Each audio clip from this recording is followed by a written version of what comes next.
बच्चों नमस्कार।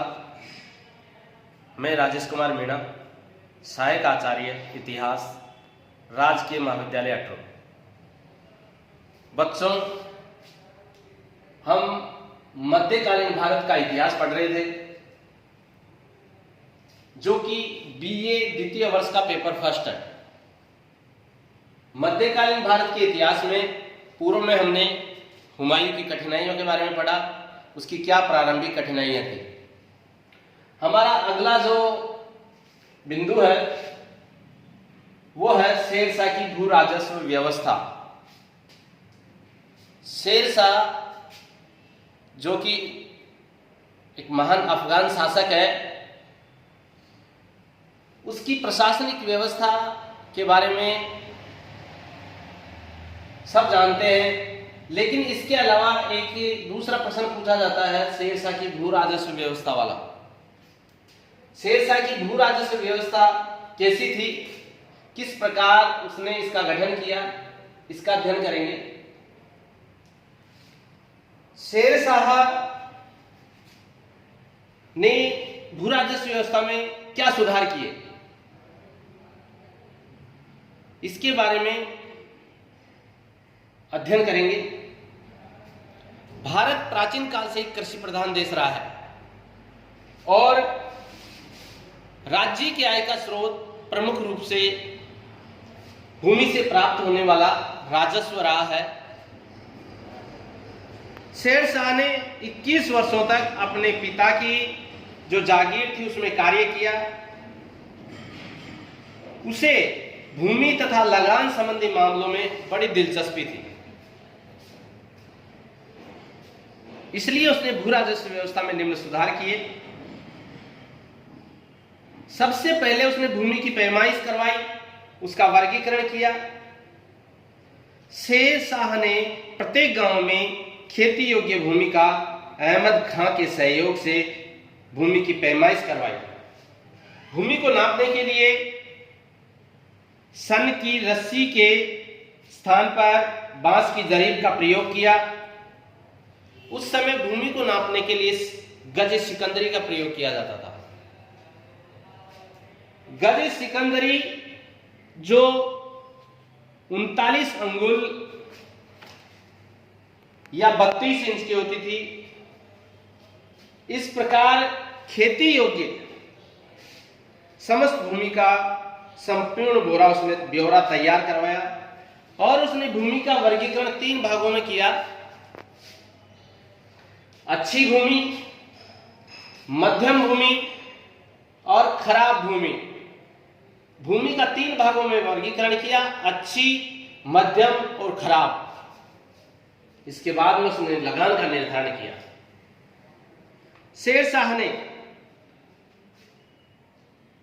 पैदावार का 1/3 भाग लगान के रूप में निर्धारण किया।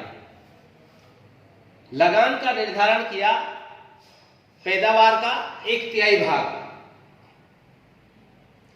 ये जो लगान है ये नगद भी लिया जाता था और उपज के रूप में भी, लेकिन अधिकतर नगद लिया जाना पसंद किया जाता था।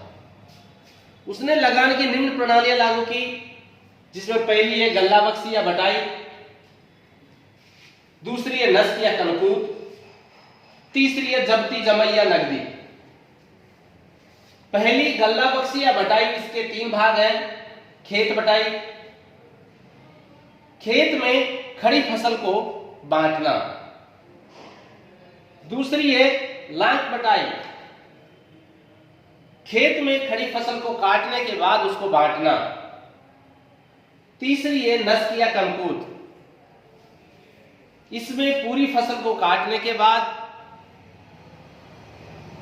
उसमें से भूसा अलग करके, अनाज को अलग करके अनाज की बटाई करना। यह होगी गल्ला बख्शी या बटाई। दूसरा है नस्क या कनकूत, इसमें पैदावार के अंदाज के आधार पर लगान का निर्धारण किया जाता था।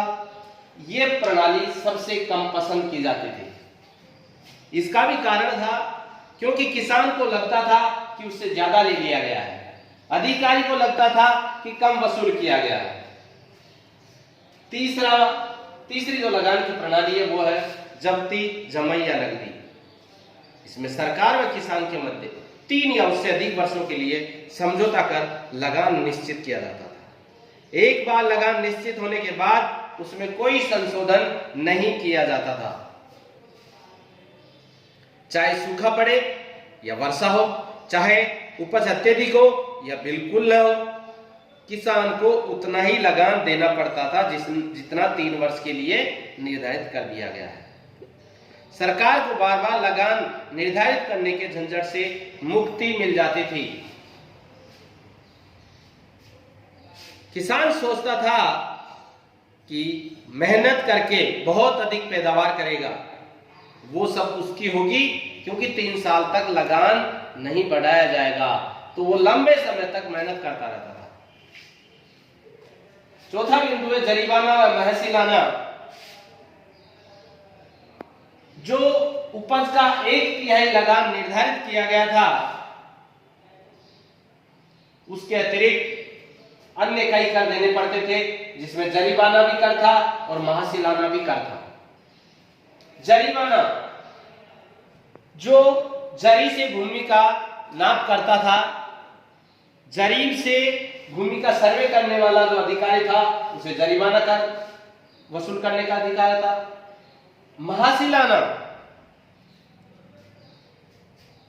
भूमि कर एकत्रित करने वाले जो अधिकारी थे, उनको महासिलाना नामक कर वसूल करने का अधिकार था।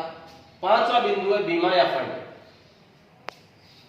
इसके साथ ही किसानों को उपज का 2.5% बीमा या फंड के रूप में देना पड़ता था।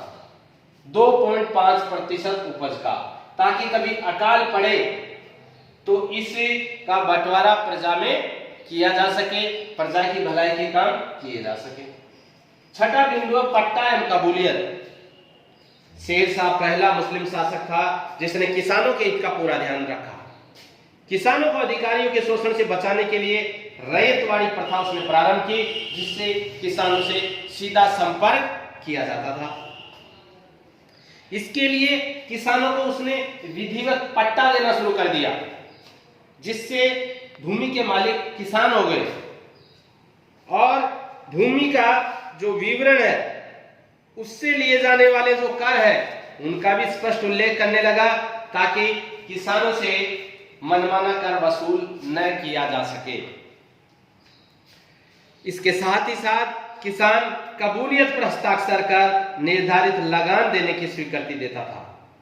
कबूलियत पत्र पर किसान को हस्ताक्षर करने होते थे।